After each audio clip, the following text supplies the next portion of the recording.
Intolerâncias alimentares. Por que elas podem estar colocando em risco a sua saúde?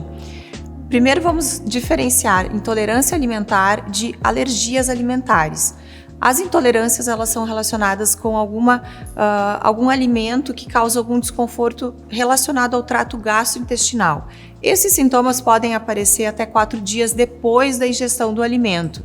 Alguns são muito clássicos, outros são mais tardios e também podem atingir o corpo sistemicamente.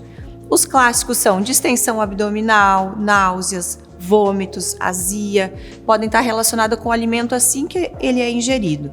Outros têm relação com a parte respiratória, pigarro, tosse seca, coceira no nariz, nos olhos, tudo isso podem ser sinais de intolerâncias alimentares. Quando a gente fala que o acometimento pode ser sistêmico também, é porque ele acaba atingindo a corrente sanguínea e chegando a outras partes do corpo. E aí os sintomas não são tão clássicos, tão característicos de intolerância alimentar, e a gente pode citar alguns como enxaqueca, fadiga crônica, um cansaço extremo, dores articulares. Tudo isso pode estar relacionado com alguma alteração alimentar, uma intolerância alimentar. Em alguns casos, como no glúten, a gente vai de um grau de intolerância alimentar até uma doença celíaca. E nesse meio tempo a gente tem também os graus de sensibilidades alimentares. Então, a pessoa não chega a ser intolerante ao ponto de ter sintomas extremos, também não é um diagnóstico de doença celíaca. Então, a sensibilidade alimentar, ela pode fazer a gente aflorar algumas tendências a patologias que a gente tem. Por exemplo, uma asma, uma rinite, crises de enxaqueca, tudo isso pode estar relacionado com as questões alimentares. E quando a gente tem algum sintoma característico com alteração alimentar, como que a gente pode fazer esse diagnóstico? Primeiro, se a gente suspeita de algum alimento, esse alimento deve ser retirado da nossa dieta, da nossa alimentação e ficar um tempo de pelo menos 20, 30 dias sem consumir e observar como o nosso corpo se comporta referente a esses sintomas que antes tinham com a ingestão do alimento.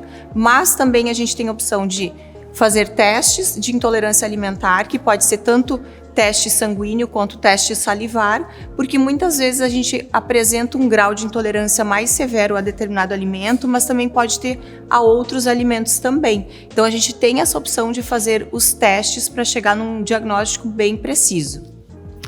Uma das intolerâncias mais comuns que a gente conhece é a intolerância à lactose, mas também a gente pode ter intolerância à histamina, à frutose, ao glúten, e tudo isso a gente pode também diagnosticar através de exames muito simples. Por exemplo, uma anemia crônica pode ter relação com alguma intolerância alimentar, porque devido à alteração de permeabilidade intestinal, a gente acaba tendo deficiência de absorção dos nutrientes, isso levando a uma anemia, ao cansaço, como eu falei anteriormente.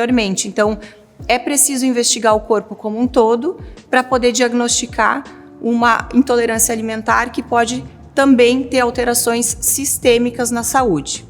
E quando a gente faz o diagnóstico, além de excluir o alimento, a gente também pode melhorar o sistema em que foi afetado. Por exemplo, quando tem relação com a intolerância alimentar, muitas vezes a gente tem que fazer uma reposição de enzimas digestivas para que esse alimento seja melhor digerido. E também quando tem alteração intestinal, a gente pode fazer o tratamento do intestino, melhorando a inflamação, a permeabilidade e também fazendo uma modulação intestinal, repondo as bactérias do bem para que o intestino volte a funcionar melhor, podendo assim também absorver os nutrientes.